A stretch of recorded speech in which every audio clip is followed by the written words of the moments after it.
আলোচনার বিষয়বস্তু হচ্ছে শানে রিসালাত।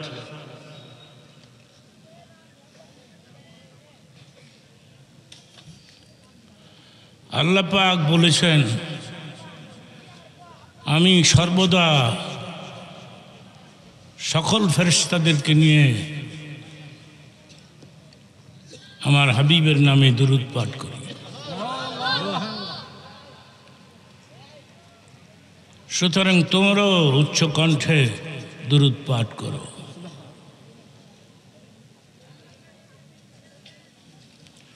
দুরূদের সিস্টেম চেঞ্জ হয়ে গেছে।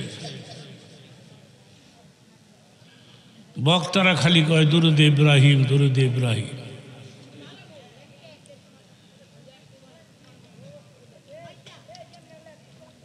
এটার নাম হয়েছিল দুরূদ মুহাম্মদী। দুরূদ শরীফে প্রথম নামটা যে আসছে মুহাম্মদ সাল্লাল্লাহু আলাইহি ওয়াসাল্লামের নাম, এরপরে ইব্রাহিমের নাম ঢোকানো হয়েছে, তো দুরূদ ইব্রাহিম। ভালো দুরূদ ইব্রাহিম পাঠ করতেছে তারা। আমি জীবনভর এই দুরূদটাই পাঠ করি। আমি চিন্তা করে দেখেছি, দুরূদ পাঠ না করলে বয়ানের মধ্যে বরকত হয় না, ঠিক কিনা? যেই দিন দুরূদ পাঠ না করি বরকত আসে না, মনের তৃপ্তি হয় না। সেই জন্য তোমাদেরকে নিয়ে দুরূদ পাঠ করলাম। মুঝে কুছ মিলে या না মিলে মোহাম্মদ মিলে। অর্থটা কি? তোমরা বসো, পিছনে ঢুকে বসো। মুরগির পাখার নিচে ডিম থাকে, ওই ডিমই কিন্তু বাচ্চা দেয়। কথাটা বুঝে নাই? ফাঁকার তলটা এডি ওই ফুডে আর বাইরে একটু গোলা হয়ে যায় ওইটা জায়গা। এইটাই যুক্তিবাদী সব বুঝাইতেছে। অতখানে বুঝছে পাখার, মুরগির পাখার নিচে যদি ডিম থাকে বাচ্চা হয়, আর বাইরে চলে গেলে নষ্ট হয়ে যায়। অল্প সময়ের জন্য তোমরা বসো, কেন বাইরে যাইবা? হাদিস শরীফের মধ্যে আসছে, যারা যারা ওয়াজে বসছ, রহমতের ফেরেশতারা তোমার মার কবরে বাবার কবরে যাইয়া খবরটা জানাই দিয়েছে। তুমি কি জানো তোমার ছেলে যে ওয়াজে আসছে? তোমার নাতি ওয়াজে আসছে, তোমার ছেলে ওয়াজে আসছে। তখন মা কয়, আমার জন্য দোয়া করবে, নিয়ে আসছে যে। ফেরেশতারা খবরটা দিয়ে চলে আসে, অবশ্যই দোয়া করবে। তুমি দোয়া না করে যেতে পারো না তো। মার প্রতি যদি দরদ থেকে থাকে, পিতার প্রতি যদি দরদ থেকে থাকে, তাহলে দোয়া না করে তো তুমি যেতে পারো না, ঠিক কিনা বলো? তোমরা কি আমার দিকে নজর করে আছো? সবাই পছন্দ হয়েছে? এখন কি করা? আমার বয়স কত জানো? 81 স্টার্ট দিলাম।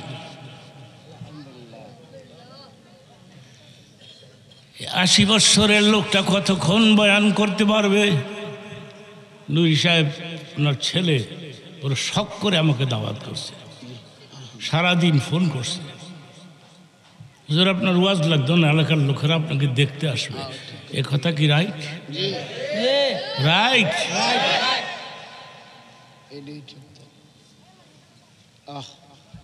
এখন সুন্দর লাগতেছে না পরিবেশটা? হ্যাঁ, সুন্দর হয়েছে না? এই অবস্থা। আগের বক্তও ভালো আছিল, কিন্তু ম্যানেজ করতে পারে না। এবারে জানে আমি ডাকলেও আইতো না, যুক্তিবাদী ডাকলে আইব, ঠিকই আইছে, ঠিক কিনা?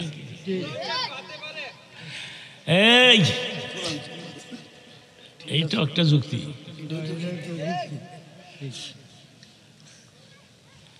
বাপ কয় আমার পোলা ওয়াজে আসছে, আমার নাতি ওয়াজে আসছে। ও ফেরেশতারা, ওরা কি দোয়া করবে? অবশ্যই দোয়া করবে।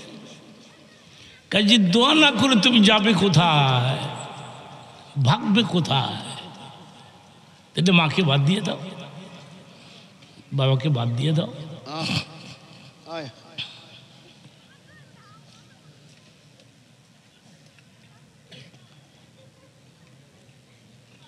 আলোচনার বিষয় শানে রসুল সাল্লাল্লাহু আলাইহি ওয়াসাল্লাম।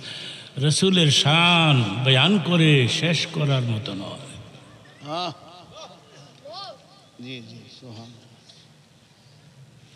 এবার আওয়াজ করে বলো তো বাবারা, আমাদের নবীর সাথে কোনো তুলনা হয়?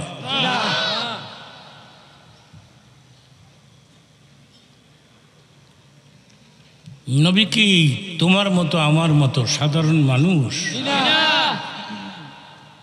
উত্তর দিলে সিংহের মতো গর্জন করে উত্তর দিবা। সাধারণ মানুষ আমাদের বড় ভাই লাগে? ডাকাইতের দলেরা কয় কি?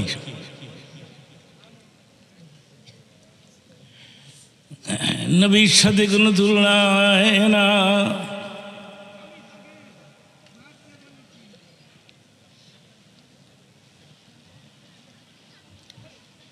সব মানুষের সম্মান এক না। এই যে দেখেন শেখ হাসিনা, খালেদা জিয়া, এদের ডিমান্ড কত দেয়? বিপদে পড়ছে দিয়ে নে বাগছে, নাহলে এই বেডিকে ভাগার কথা আসছিল। জেলের মধ্যে ওলামারা দোয়া করছে। মৌলানা সাইদি 13 বছর পর্যন্ত জেল খাটল, 13টা বছর। কত বড় ডাকাত!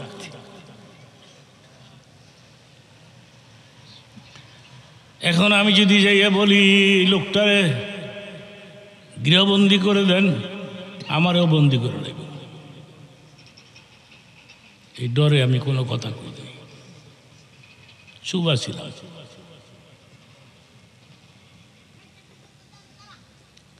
নবীর সাথে কোনো তুলনা হয়? সাআতি শাজারু নাতাকাল হাজারু শুকাল কামার। রাস্তায় বের হয়ে আসলে গাছগুলো নবীকে দেখলে দৌড়াই চলে আসতো। আরো জোরে কহ। তোমার কাছে জীবনে গাছ আইসেনি? আমার কাছে আইসেনি।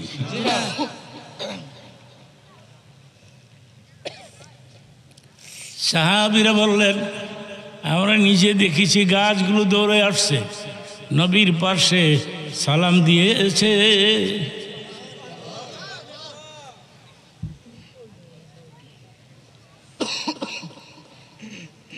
নাতাকাল হাজারু, পাথর নবীর সঙ্গে কথা বলেছে। চিৎকার মেরে বলো আল্লাহু আকবার, নারায়ে তাকবীর, নারায়ে রিসালাত। একজন উলামারা সেই জন্য আমাকে দেখতে পারে না, উনি রিসালাত কয় কেন? এখন মানুষ মনে করতেছে আমি বোধহয় আপনাদের দলের লোক হয়ে গেছি। নবীর শানে রিসালতে তাকবীর দেওয়া জায়েজ আছে, ঠিক কিনা বলো? নারায়ে রিসালাত, নারায়ে তাকবীর।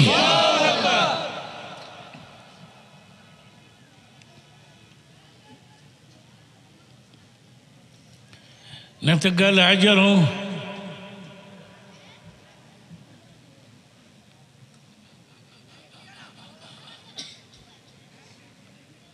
শুকাল কামার, সাআতি শাজারু নাতাকাল হাজারো,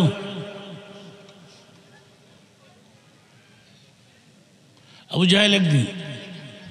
জাহেল একদিন একটা পাথর হাতের ভিতরে নিয়ে মুষ্টি করে আবু জাহেলকে ডেকে বলতেছে, তুমি বলতে পারো আমার হাতের ভিতরে কি আছে? নবী বললেন, যদি পারি তুমি কি মুসলমান হইবা?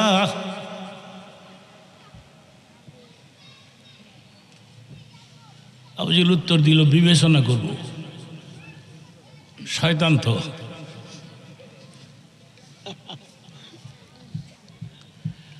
হাজিরা মক্কা শরীফে যায়, পায়খানা পেশাব করতে গেলে আবু জাহেলের বাড়িতে যায়। যার পায়খানা ধরে নাই পেশাব করে গেল, পেশাব দিয়ে আর কপাল ভিজাই দিল। সে আমার নবীর শত্রু, ঠিক কিনা বলো?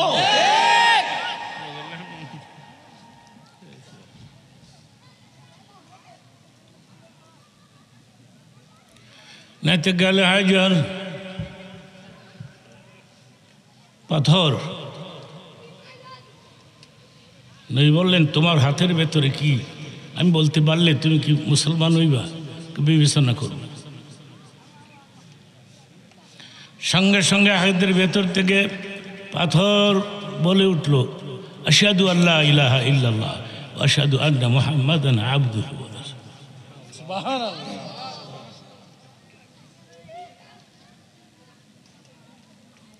আব্দুল্লাহর পোলা পাথরের জাদু লাগাইছে, বড় জাদুকর। আল্লাহ তার কপালে ইসলাম লেখে নাই। খাতামাল্লাহু আলা কুলুবিহিম ওয়া আলা আবসারিহিম ওয়া আলা আবসারিহিম গিশাওয়া।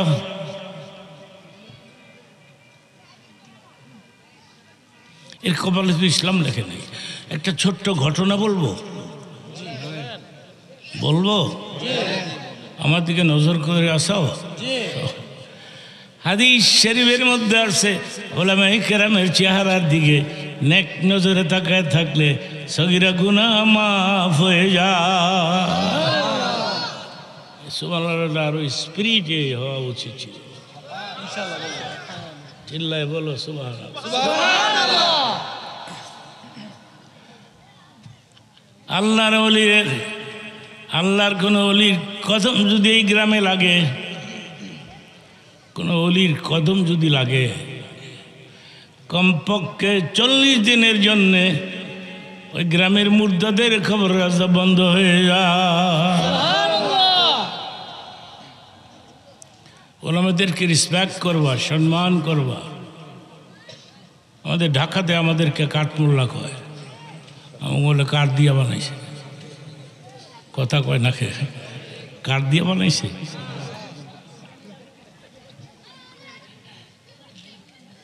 আমাদের ঢাকায় এক শ্রেণীর ছেলেপেলেরা কয় এরা কাঠমোল্লা, কাঠমোল্লা।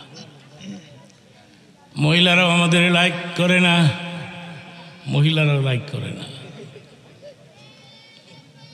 এই বসো, কোনো অসুবিধা নেই।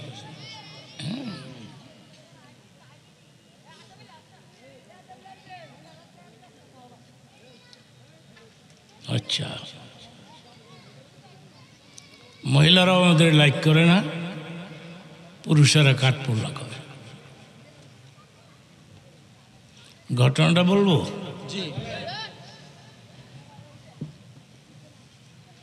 আবু জাহেল একবার একটা বিয়ের দাওয়াত পাইছিল।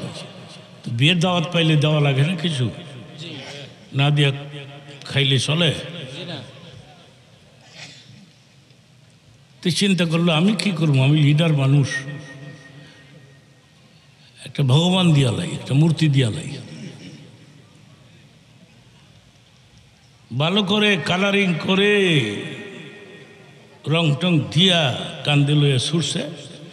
রাস্তায় পেশাবের ব্যাগে ধরছে ভগবান, কাঁদে লইয়া পেশাব করা বেয়াদবি। সেই জন্যে ভগবান রে কয়, মূর্তি রে কয়, তুই একটু রিল্যাক্স কর, বিশ্রাম কর, আমি পেশাবটা সাইরাই। তো পেশাব করতে বসছে, রাস্তা দিয়ে কুত্তা যাইতে ছিল।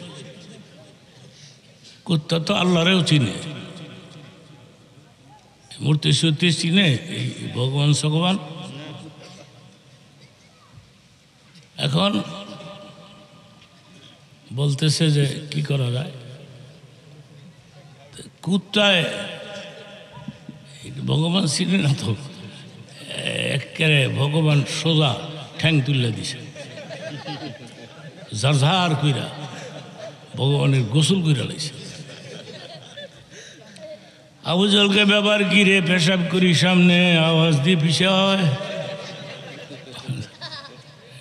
এই তো ঘটনাটা সত্য, ঘটনাটা কিতাবের মধ্যে আমি পাইছি।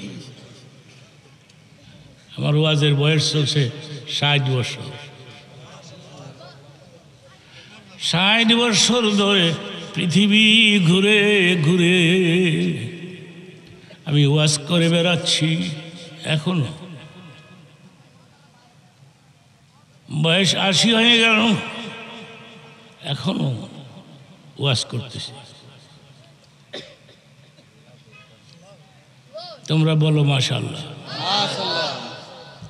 আমার আব্বা ছিলেন সারসিনার মরহুম আল্লামা নিসার আহমদ সাহেবের খলিফা। আমার বাবার একটা ছোট্ট কথা বলি, এই উনি পিসাবের পেছনে খেদমত করতেন। তো পিসাব মসজিদের দরজায় জোতাটা রাইখা ঢুকছে, কিন্তু কিছুক্ষণ পর পিসাম এই দরজা দানা আরেক দরজা দিয়ে বের হচ্ছে, দেখে জোতা দুইটা ওখানে আছে। এ মনিরুদ্দিন, এই জোতা এন কেমনে আইল? কয় আমার মন কইছে আপনি এই দরজাতে বাইরে হবেন। সুবহানাল্লাহর জোরে কও সুবহানাল্লাহি তামলাউল মিজান। এই পৃথিবীতে যারা বেশি বেশি করে সুবহানাল্লাহ পাঠ করবে, কিয়ামতের দিন মিজানের পাল্লায় ওদের ওজনকে ভারী করে দেওয়া হবে।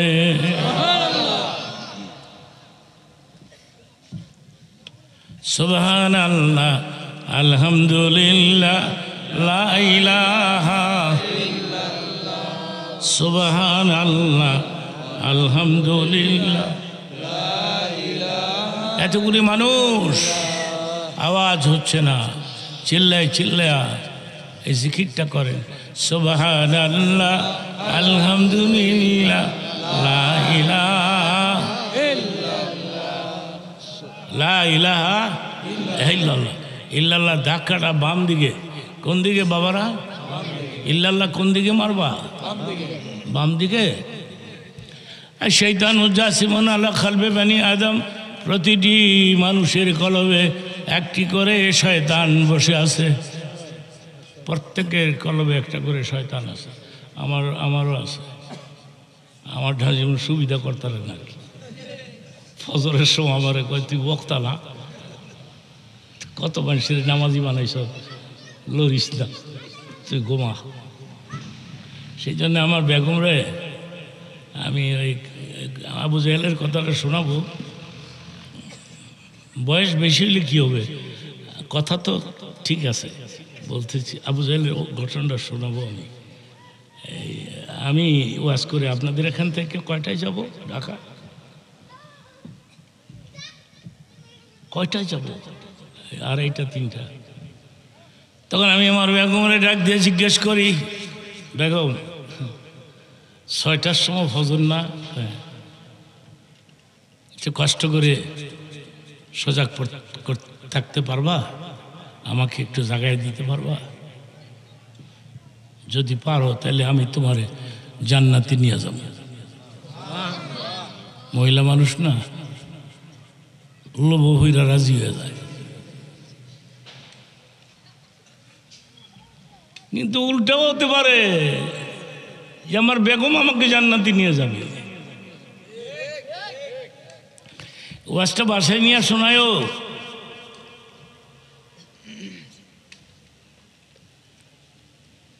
আল্লাহ ডাক দিয়ে বলবেন, আমার বিবি রে, তুমি জান্নাতে যাও।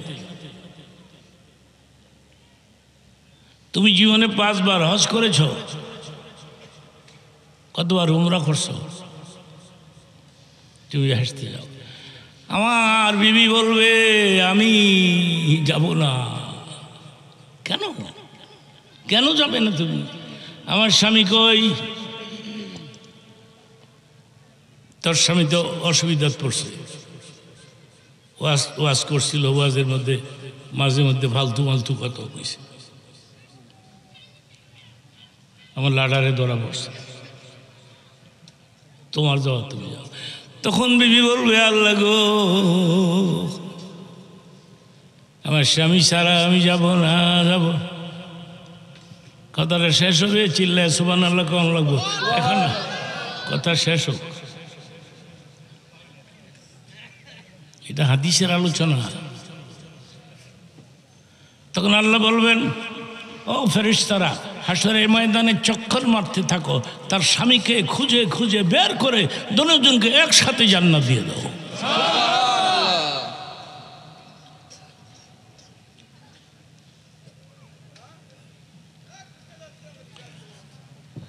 লা ইলাহা ইল্লাল্লাহ, এটা ভুইল না। কিন্তু কেউ যদি প্রশ্ন করে, লা ইলাহা ইল্লাল্লাহ, লা ইলাহা ইল্লাল্লাহ, প্রত্যেকটা মানুষের কলবে একটি করে শয়তান আছে। একজন সাহাবী দাঁড়িয়ে বললেন, নবী গো, আপনিও তো মানুষ, আপনার ভেতরে শয়তান নাই? তিনি বললেন, ইন্নাল্লাহ আ'নানি আলা শাইতানি ফাআসলামা। অর্থটা করব আর চিল্লায় সুবহানাল্লাহটা কম লাগবে। অর্থটা করব।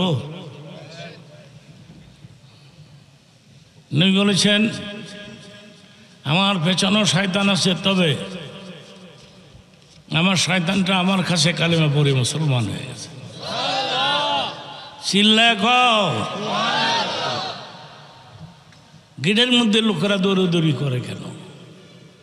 এই তো শেষ।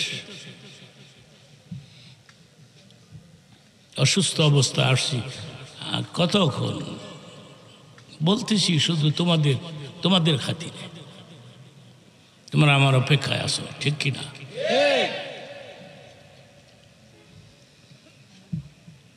লা ইলাহা ইল্লাল্লাহ। আমি আবু জাহেলের কথাটা 2 মিনিট পরে বলি। একটা আমেরিকার একটা ছোট্ট ঘটনা বলবো, 2 মিনিটই বলে ফেলবো। 30 বছর ধরে আমি আমেরিকায় আপ অ্যান্ড ডাউন করি এভরি ইয়ার। এবারও আমি আমেরিকা হয়ে আসলাম, কিন্তু রে 12 বছর আগে হঠাৎ করে একটা প্রোগ্রাম হয়ে গেল আমার মিশিগানে, ডেট্রয়েট, মিশিগান। বহু বাঙালিরা সেখানে থাকে। সেখানে একটা মসজিদ এত বড় যে 5000 লোক একটি টাইম জামাতে নামাজ পড়তে পারে। একটি টাইম। ওখানে গিয়ে শুনলাম, এই পৃথিবীতে 8 জন বড় বড় ডাক্তার আছে, হার্টের ডাক্তার, হার্ট স্পেশালিস্ট। একজন মিশিগানে থাকে, কিন্তু আমি যাওয়ার আগে, মাসেক আগে সে মুসলমান হয়ে গেছে। সমানে মুসলমান হচ্ছে। মারহাবা বলো।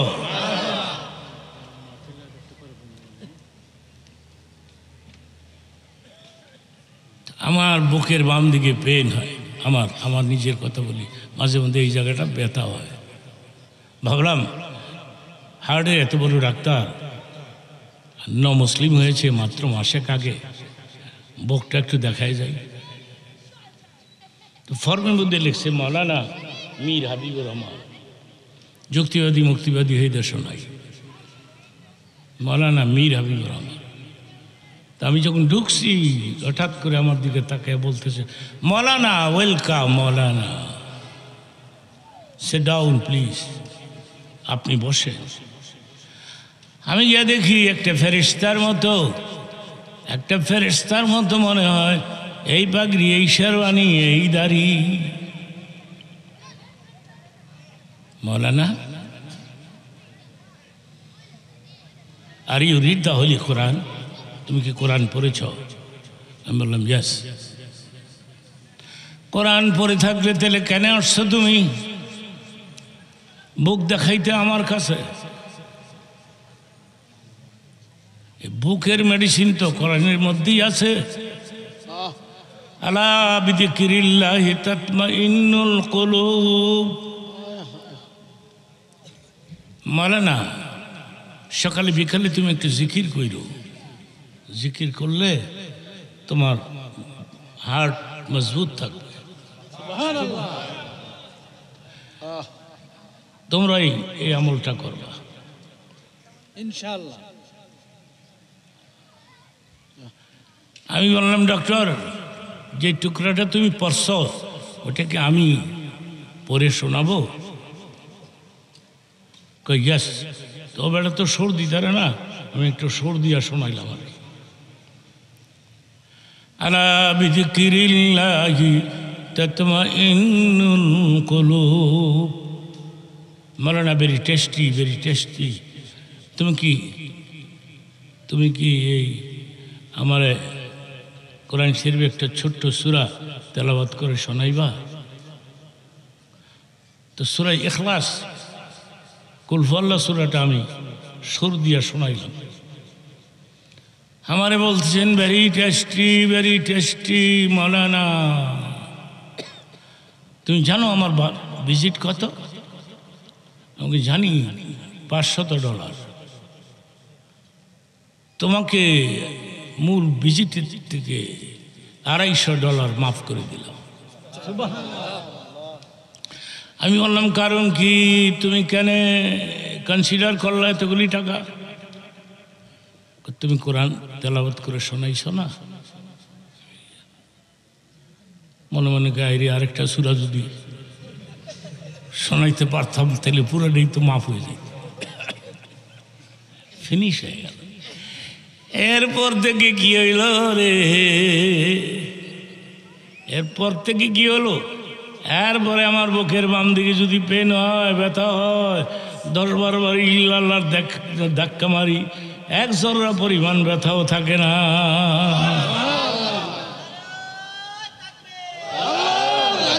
আচ্ছা, তাই কিছু বক্তা আছে আবার 4-5 জন আগেই পাঠাই দেয়, জাগা মতন বইস তো দিস, মনে করবো আমি বোম্বাস্টিক মার্কার বক্তা। I don't like this. আমি এগুলি পছন্দ করি না। আবু জাহেলের কথাটা বলবো? পেশাব করি সামনে, আওয়াজ দিপিছে হয় রে, নজর করে দিয়ে বিনাশ করে রয়েছে। করতে করতে ভগবানের কাছে আইসা কয়, তোর গায়ে এতটুকু শক্তিও নাই, তুই কুত্তেও তারাই তারস না। তাহলে কি আব্দুল্লাহর পোলার নিয়ে আসা ইসলাম এটাই রাইট? রাইট হইলে কি হইব? তার কবলে যে নাই, খাদামাল্লাহু আলা কুলুবিহিম ওয়া আলা সামিহিম ওয়া আলা আবসারিহিম গিশাওয়া। সর্বশেষ একটা কথা বলে হৃদয় বিদারক ঘটনা, খুব মর্মস্পর্শী একটি ঘটনা দিয়ে আমি শেষ করি। নবীরে দেখলি আবু জাহেল ক্রিটিসাইজ করত, আব্দুল্লাহর বেটা, তোমার কি এর লেগে নবী বানাইছে, আমারে দেখলো না? কত বড় শয়তান সে! শোনো শোনো, নবী বলেন সে ডাকলে আর সই না কি করবো, আল্লাহ পাক তার নসিবে লেখে নাই।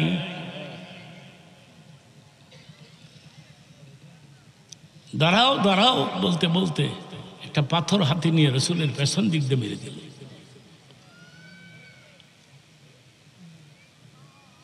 একটা পাথর হাতে নিয়ে মেরে দিল, এটা মাথার পেছনে লেগে গেল, চামড়া ফেটে রক্ত বের হয়ে গেল।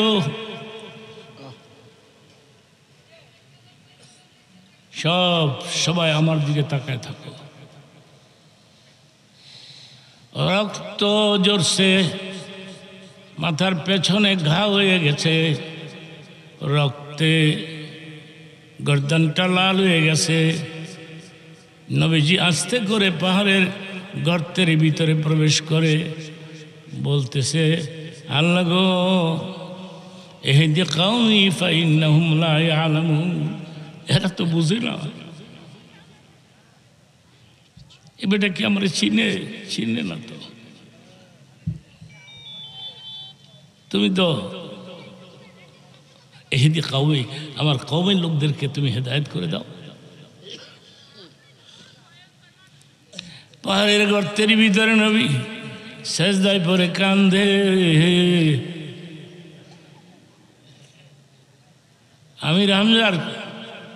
আমির হামজা শিকারে বের হয়েছে। শিকারে হঠাৎ করে একটা হরিণ, মনে হয় ক্লান্ত দুর্বল, হরিণটাকে টার্গেট করেছে, মারার লেগা টার্গেট করছে।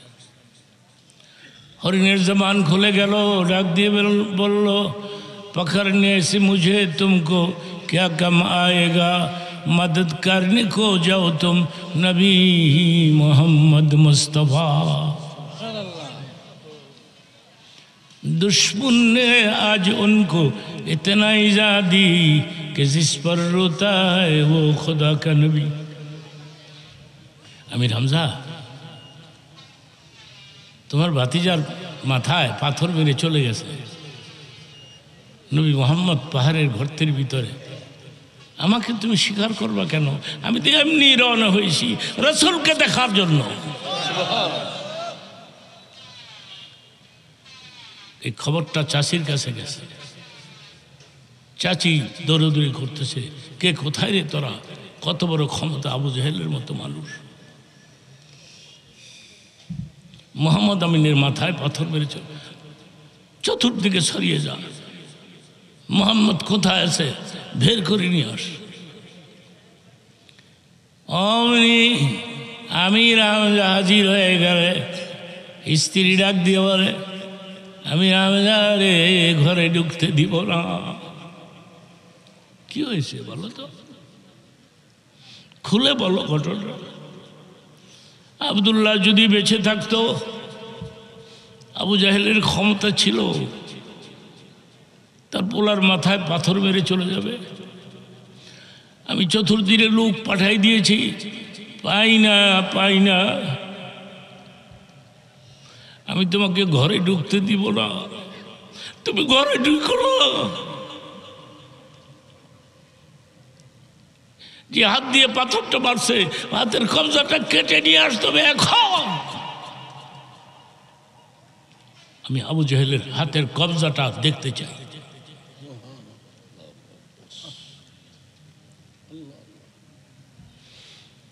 স্বামী ডাক দিয়ে বলে, বিবি রে, হরিণের জমানে আমার এতিম ভাতিজার প্রশংসা শুনেছি,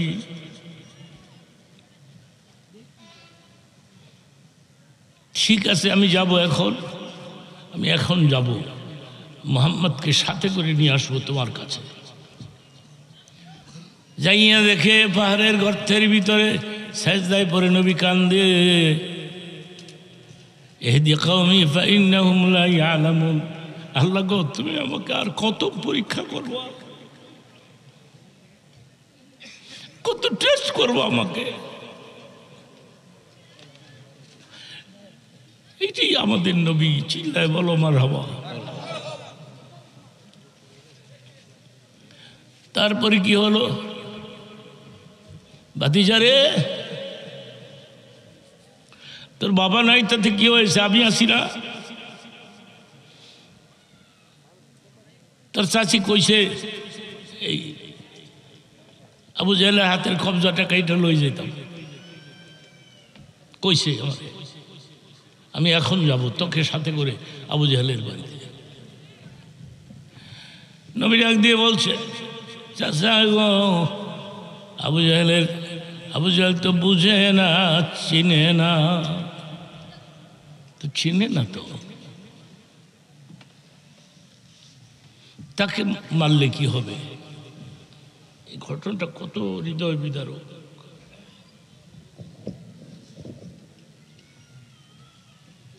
এবং সত্য ঘটনা এটা।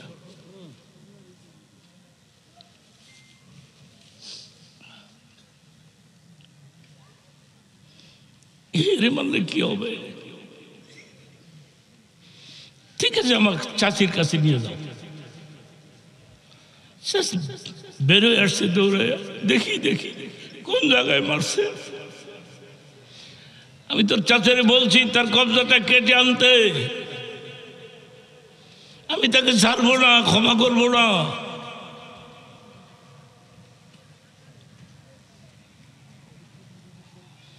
নবী কান্দে, কান্না বিজড়িত কণ্ঠে বলে, চাচি, আবু জাহেল মেরে কি লাভ হবে?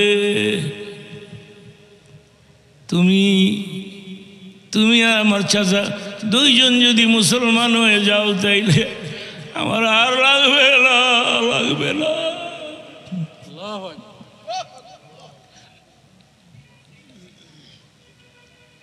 আমি রামজা সেদিন ডেকে বলেছিল, শুধু তোকে খুশি করার জন্য আমি কালেমাটা পড়ে নিলাম, লা ইলাহা ইল্লাল্লাহ মুহাম্মাদুর রাসূলুল্লাহ।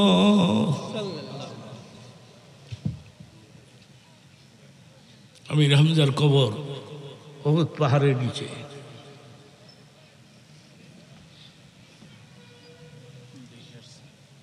নবীকে অন্তর দিয়ে ভালোবাসো, নবীকে অন্তর দিয়ে ভালোবাসো, নবীকে ভালোবাসো, নবীর প্রেমিক হও। ইন কুনতুম তুহিব্বুনাল্লাহ ফাত্তাবিউনি ইউহিব্বুকুমুল্লাহ ওয়া ইয়াগফির লাকুম যুনুবাকুম আল্লাহু গফুরুর রহিম। আমার নবীকে যদি ভালোবাসতে পারো, ইয়াগফির লাকুম যুনুবাকুম, আমি ওয়াদা দিলাম তোমাদের জীবনের সমস্ত গুনাহ মাফ করে